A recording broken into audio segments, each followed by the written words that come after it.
ada kemungkinan kehadiran Alex Pastoor di timnas Indonesia hanya berjalan singkat. Kemungkinan ini tidak terlepas dari komentar sang pelatih setelah dilepas Almere City, saat ditunjuk menjadi salah satu asisten pelatih Patrick Kluivert di skuad Garuda. Alex berstatus tanpa klub karena dilepas oleh Almere City pada Juni 2024 saat berada di fase menganggur itu. Pastoor sempat berujar jika dirinya hanya akan menerima pekerjaan sebagai pelatih untuk jangka pendek, bahkan tidak lebih dari 1 tahun. Jika saya melatih di suatu tempat, hal itu tidak akan lebih dari 1 tahun, kata Pastoor dilansir NOS. Pernyataan ini menguatkan kemungkinan jika pelatih 58 tahun itu mau menerima tawaran menjadi asisten pelatih timnas Indonesia karena target jangka pendek yaitu kualifikasi Piala Dunia 2026.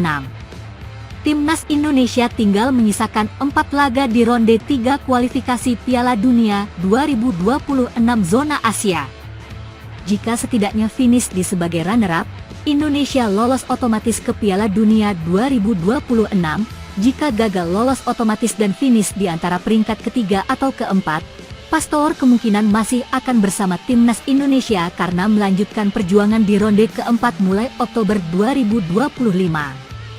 Seandainya timnas Indonesia juga masih belum lolos langsung ke putaran final Piala Dunia 2026 dan harus melewati ronde kelima, maka Pastoor juga masih mungkin menjabat karena pertandingan di ronde ini berlangsung pada November 2025. Akan tetapi, jika semua skenario itu tidak terwujud karena timnas Indonesia tersingkir di ronde ketiga, maka besar kemungkinan Alex Pastoor juga pergi. Lagi pula, Alex Pastoor punya niat untuk melakukan hal lain di dunia kepelatihan dan sepak bola, bisa jadi setelah nantinya tidak melatih lagi. Ada banyak hal yang bisa aku lakukan. Jika memungkinkan, akan memberikan ruang untuk diriku sendiri mencoba hal-hal lain di luar sepak bola, jelasnya. Sebanyak 100 personel keamanan dari Kepolisian Resor Kota Bandara Soekarno-Hatta Polda Metro Jaya telah dipersiapkan guna memastikan kelancaran kedatangan mega bintang sepak bola, Cristiano Ronaldo, ke Jakarta. Kapolresta Bandara Soekarno-Hatta, Komisaris Besar Polisi Ronald Sipayung, mengungkapkan bahwa langkah ini diambil untuk mendukung perjalanan sang atlet dalam menjalankan misi kemanusiaan di Kupang, Nusa Tenggara Timur. Pihak Kepolisian Bandara Soekarno-Hatta telah menyiapkan 100 personel untuk pengamanan. Hal itu apabila Cristiano Ronaldo melalui Bandara Suta. Katanya, meskipun belum dapat dipastikan apakah pesawat yang membawa Ronaldo akan mendarat di Bandara Internasional Soekarno-Hatta, persiapan pengamanan tetap dilakukan secara maksimal.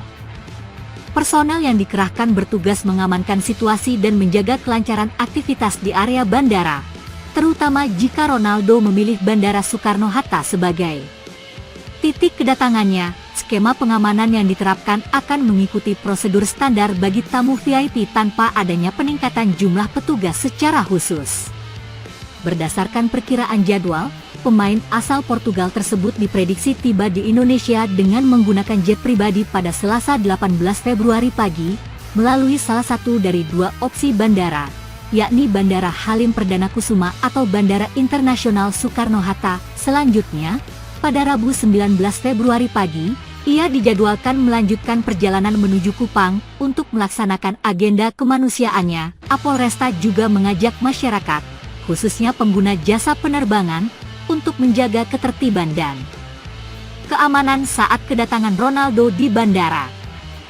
PSSI diminta ambil langkah tegas kepada Indra Syafri, buntut hasil buruk timnas Indonesia U20 di Piala Asia U20 2025.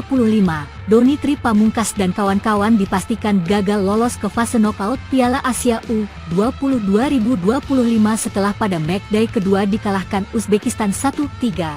Minggu 16-2, pada matchday pertama, anak asuh Indra Syafri itu menyerah dengan skor telak 0-3 dari Iran. 2 kekalahan itu membuat tiket ke Piala Dunia U20 2025 pun sirna. Di sosial media mulai muncul nama yang dianggap publik layak menggantikan Indra Syafri. Salah satu nama itu ialah Winston Bogarde, ex-Ajax, Barcelona dan Chelsea. Sepak terjang Bogarde sudah diakui oleh pelatih dan pemain beken di Belanda.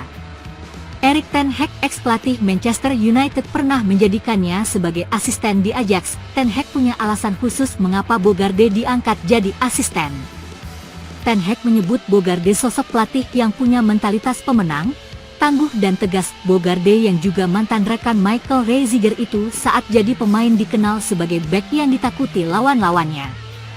Bogarde dikenal karena penampilan fisiknya yang tangguh dan angkuh bak karakter sosok dalam serial TV Yatim, ulas media Belanda, The Volkskrant. Karakter ini terus ada di diri Bogarde saat menjadi pelatih. Bek Manchester United, Matthijs de Ligt, mantan anak asuhnya, mengakui hal tersebut. The Light menyebut bahwa Bogarde ialah pelatih dengan gaya komunikasi blak-blakan. The Light mengaku awalnya cukup kesulitan dengan gaya Bogarde, namun hal tersebut justru membantu penampilannya di lapangan. Ex-back Tottenham Toby Alderweireld mengatakan Bogarde akan berteriak kepada anak asuhnya jika mereka tidak mengikuti instruksinya. Dia akan berteriak dan mempermalukan Anda di depan tim jika tidak mengikuti instruksinya. Itu melelahkan dan menantang, namun pada titik tertentu saya berpikir, hei, ini keuntungan sebagai pemain muda, kata mantan anak asuh Bogarde di Ajax. Bek Newcastle United, Sven Botman menyebut Bogarde sebagai pelatih yang melatih mental pemain muda. Botman mengaku kerap dimarahi Bogarde saat masih dilatihnya di Ajax.